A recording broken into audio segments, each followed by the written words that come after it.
Hello friends, ಎಲ್ರಿಗೂ ನಮಸ್ಕಾರ. ನೋಡಿ, ಪ್ರಾಥಮಿಕ ಕೃಷಿ ಪತ್ತಿನ ಸಹಕಾರಿ ಸಂಘ ನಿಬಂಧಕರ ಕಚೇರಿಯಿಂದ ನವಲಾಗಿ ರಬಕವಿ ಬನಹಟ್ಟಿ ತಾಲೂಕು ಬಾಗಲಕೋಟೆ ಜಿಲ್ಲೆ ಇವರಲ್ಲಿ ಖಾಲಿರುವಂತಹ ಒಂದು ಕ್ಲರ್ಕ್, ಒಂದು ಸೇಲ್ಸ್ಮ್ಯಾನ್ ಮತ್ತು ಒಂದು ಸಿಪಾಯಿ ಹುದ್ದೆಗಳ ನೇರ ನೇಮಕಾತಿಗಾಗಿ ಅರ್ಹ ಅಭ್ಯರ್ಥಿಗಳಿಂದ ಅರ್ಜಿಗಳನ್ನು ಆಹ್ವಾನಿಸಲಾಗಿದೆ. ಅರ್ಜಿಯೊಂದಿಗೆ ಮುಚ್ಚಿದ ಲಕೋಟೆಯಲ್ಲಿ ಸಾಮಾನ್ಯ ಅಭ್ಯರ್ಥಿಗಳು ಅಥವಾ ಹಿಂದುಳಿದ ಅಭ್ಯರ್ಥಿಗಳು 1,000 ರು ಹಾಗೂ ಪರಿಶಿಷ್ಟ ಜಾತಿ ಅಥವಾ ಪರಿಶಿಷ್ಟ ಪಂಗಡ ಮತ್ತು ಪ್ರವರ್ಗ 1 ಅಭ್ಯರ್ಥಿಗಳು 500 ಸಂಘದ ಖಾತೆಗೆ ನೇರವಾಗಿ ಡಿಡಿಯನ್ನು ಮುಖ್ಯ ನಿರ್ವಾಹಕರು, ಪ್ರಾಥಮಿಕ ಕೃಷಿ ಪತ್ತಿನ ಸಹಕಾರಿ ಸಂಘ ನಿಬಂಧಕರು, ನವಲಾಗಿ ರಬಕವಿ ಬನಹಟ್ಟಿ ತಾಲೂಕು ಬಾಗಲಕೋಟೆ ಜಿಲ್ಲೆ ಸ್ಥಳದಲ್ಲಿ ಸಂದಾಯವಾಗುವಂತೆ ಪಡೆದು ಅರ್ಜಿಯ ಜೊತೆಗೆ ಲಗತ್ತಿಸಬೇಕು.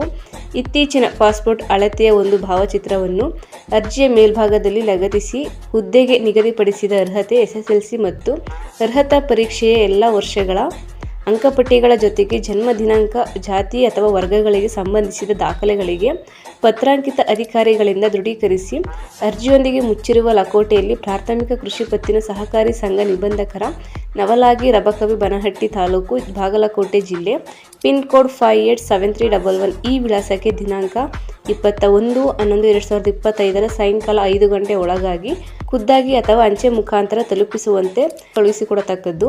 ನಿಗದಿಪಡಿಸಿದ ಅರ್ಜಿ ಮತ್ತು ಸಲ್ಲಿಸುವ ಲಕೋಟೆಯ ಮೇಲೆ ತಪ್ಪದೆ ಅರ್ಜಿ ಸಲ್ಲಿಸಿದ ಹುದ್ದೆ ಹೆಸರನ್ನು ಸ್ಪಷ್ಟವಾಗಿ ನಮೂದಿಸುವುದು. ಪ್ರಾರಂಭ ದಿನಾಂಕ ನಾವು ನೋಡೋದಾದರೆ 1/11/2025 ಮುಂಜಾನೆ 10 ಗಂಟೆಗೆ, ಅಂದರೆ 1/11/2025 ಓಪನ್ ಆಗಿದ್ದು ಲಾಸ್ಟ್ ಡೇಟ್ ಬಂದು 21/11/2025 ಸಾಯಂಕಾಲ 5 ಗಂಟೆ ಲಾಸ್ಟ್ ಡೇಟ್ ಇರುತ್ತೆ. ಓಕೆ. ನಂತರ ವಯೋಮಿತಿ ನೋಡೋದಾದರೆ ಅರ್ಜಿಯನ್ನು ಸ್ವೀಕರಿಸಲು ನಿಗದಿಪಡಿಸಿರುವ ಕೊನೆಯ ದಿನಾಂಕಕ್ಕೆ ಅರ್ಹ ಅಭ್ಯರ್ಥಿಗಳ ವಯೋಮಿತಿಯು ಕನಿಷ್ಠ 18 ವರ್ಷ ಆಗಿರಬೇಕು. ನಂತರ ಗರಿಷ್ಠ ವಯೋಮಿತಿ ನಾವು ನೋಡೋದಾದರೆ ಸಾಮಾನ್ಯ ವರ್ಗದವರಿಗೆ 35 ವರ್ಷಗಳು ಗರಿಷ್ಠ, ಹಿಂದುಳಿದ ಜಾತಿ ಅಥವಾ ಹಿಂದುಳಿದ ಸಮಾಜದ ಅಭ್ಯರ್ಥಿಗಳಿಗೆ ಗರಿಷ್ಠ 38 ವರ್ಷಗಳು ಹಾಗೂ 2A, 2B, 3A, 3B ಅಭ್ಯರ್ಥಿಗಳಿಗೂ ಕೂಡ 38 ವರ್ಷಗಳು. ನಂತರ ಪರಿಶಿಷ್ಟ ಜಾತಿ ಅಥವಾ ಪರಿಶಿಷ್ಟ ಪಂಗಡ ಅಥವಾ ಪ್ರವರ್ಗ 1 ಅಭ್ಯರ್ಥಿಗಳಿಗೆ ಗರಿಷ್ಠ 40 ವರ್ಷದ ಒಳಗಡೆ ಇರೋರು ನೀವು ಇದಕ್ಕೆ ಅಪ್ಲಿಕೇಶನ್ ಹಾಕೋದಕ್ಕೆ. ನಂತರ ಸೂಚನೆಯನ್ನು ನೋಡೋದಾದರೆ ಜನ್ಮ ದಿನಾಂಕದ ದೃಢೀಕರಣಕ್ಕಾಗಿ SSLC ಅಂಕಪಟ್ಟಿ ಅಥವಾ ಶಾಲಾ ವರ್ಗಾವಣೆ ಪ್ರಮಾಣ ಪತ್ರವನ್ನು ಪತ್ರಾಂಕಿತ ಅಧಿಕಾರಿಗಳಿಗೆ ದೃಢೀಕೃತ ಪ್ರತಿಯನ್ನು ಲಗತ್ತಿಸತಕ್ಕದ್ದು. ಪರಿಶಿಷ್ಟ ಜಾತಿ ಅಥವಾ ಪರಿಶಿಷ್ಟ ಪಂಗಡ ಮತ್ತು ಪ್ರವರ್ಗ 1 ಅರ್ಜಿ ಸಲ್ಲಿಸುವ ಅಭ್ಯರ್ಥಿಗಳು ಆಯಾ ಮೀಸಲಾತಿಗೆ ನಿಗದಿಪಡಿಸಲಾದ ನಮೂನೆಯಲ್ಲಿ ಚಾಲ್ತಿಯಲ್ಲಿರುವ ಸಂಬಂಧಪಟ್ಟ ತಹಸೀಲ್ದಾರರು ನೀಡಿದ ಜಾತಿ ಪ್ರಮಾಣ ಪತ್ರವನ್ನು ಪತ್ರಾಂಕಿತ ಅಧಿಕಾರಿಗಳಿಂದ ದೃಢೀಕೃತ ಪ್ರತಿಯ ಅರ್ಜಿಯನ್ನು ಲಗತ್ತಿಸಬೇಕು.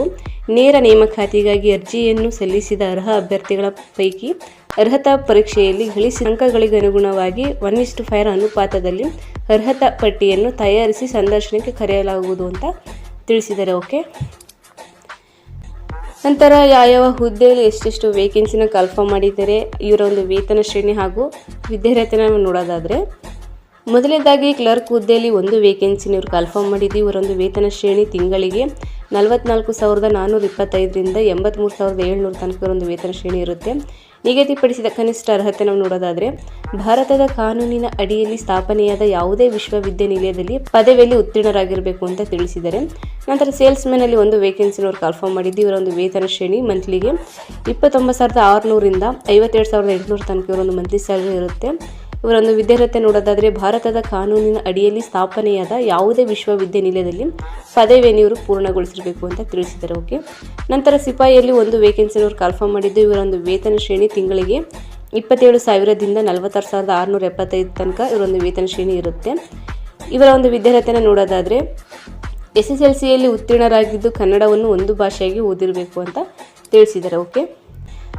ನಂತರ ಈ ಒಂದು ಹುದ್ದೆಗಳಿಗೆ ಸಂಬಂಧಪಟ್ಟಂತೆ ಇತರೆ ಕೆಲವು ಮಾನದಂಡಗಳು ಏನೇನಿರಬಹುದು ಅಂತ ನಾವು ನೋಡೋದಾದರೆ ಕನ್ನಡವನ್ನು ಓದುವ ಸಾಮರ್ಥ್ಯದ ಜೊತೆ ಕನ್ನಡದ ಜ್ಞಾನ, ಬರೆಯುವಿಕೆ, ಕನ್ನಡವನ್ನು ಸ್ಪಷ್ಟವಾಗಿ ಮಾತನಾಡಬೇಕು ಮತ್ತು ಅರ್ಥ ಮಾಡಿಕೊಳ್ಳಬೇಕು. ಕಡ್ಡಾಯವಾಗಿ ಕಂಪ್ಯೂಟರ್ ಜ್ಞಾನ ಹೊಂದಿರಬೇಕು ಹಾಗೂ ಕಂಪ್ಯೂಟರ್ ಸರ್ಟಿಫಿಕೇಟನ್ನು ಲಗತ್ತಿಸಬೇಕು.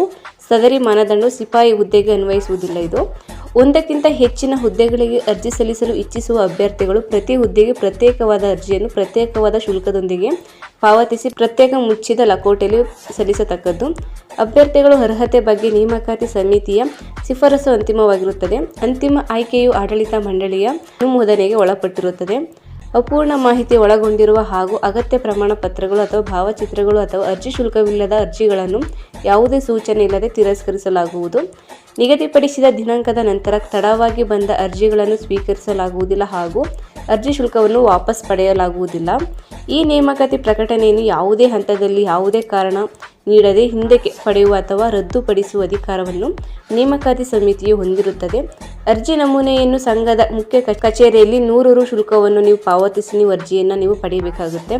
ಹೆಚ್ಚಿನ ಮಾಹಿತಿಗಾಗಿ ನೀವು ಸಂಘದ ಕಚೇರಿಯನ್ನು ನೀವು ಸಂಪರ್ಕಿಸಿ ಇದ್ರ ಬಗ್ಗೆ ಹೆಚ್ಚಿನ ಮಾಹಿತಿನ ನೀವು ತಗೋಬೋದು. ಓಕೆ, ಸೊ ಇದಿಷ್ಟು ಬಾಗಲಕೋಟೆಯಲ್ಲಿ ಕನ್ಫರ್ಮ್ ಮಾಡಿರುವಂತಹ ಪ್ರಾಥಮಿಕ ಕೃಷಿ ಪತ್ತಿನ ಸಹಕಾರಿ ಸಂಘ ನಿಬಂಧಕರು ಇಲ್ಲಿ ಕ್ಲರ್ಕ್, ಸೇಲ್ಸ್ಮ್ಯಾನ್ ಮತ್ತು ಸಿಪಾಯಿ ಹುದ್ದೆಗಳಿಗೆ ಸಂಬಂಧಪಟ್ಟಂತೆ ಮಾಹಿತಿ ಇದಾಗಿರುತ್ತೆ. ಓಕೆ, ಸೊ ಇಂಟ್ರೆಸ್ಟ್ ಇರೋರು ನವೆಂಬರ್ 21, 2025 ಸಂಜೆ 5 ಗಂಟೆ ಒಳಗಡೆ ನೀವು ನಿಮ್ಮ ಅರ್ಜಿಗಳನ್ನು ನೀವು ಖುದ್ದಾಗಿ ಆಗಿರ್ಬೋದು ಅಥವಾ ಅಂಚೆ ಮೂಲಕ ನೀವು ಇವರ ಒಂದು ಆಫೀಸ್ಗೆ ನೀವು ಕಳಿಸಬೇಕಾಗುತ್ತೆ. ಓಕೆ, ಸೊ ಇದಿಷ್ಟು ಈ ಒಂದು ರಿಕ್ವೈರ್ಮೆಂಟ್ ಸಂಬಂಧಪಟ್ಟಂತೆ ಮಾಹಿತಿ ಇದಾಗಿರುತ್ತೆ. ಇಷ್ಟ ಆಗಿದ್ದಲ್ಲಿ ಲೈಕ್ ಮಾಡಿ, ಶೇರ್ ಮಾಡಿ ಹಾಗೂ ಹೀಗೆ ಒಂದು ಹೆಚ್ಚಿನ ಜಾಬ್ ಅಪ್ಡೇಟ್ಸ್ಗಳಿಗಾಗಿ ನಮ್ಮ ಯೂಟ್ಯೂಬ್ ಚಾನಲ್ ಸಬ್ಸ್ಕ್ರೈಬ್ ಮಾಡಿ, ಸಪೋರ್ಟ್ ಮಾಡಿ ಫ್ರೆಂಡ್ಸ್. Thank you.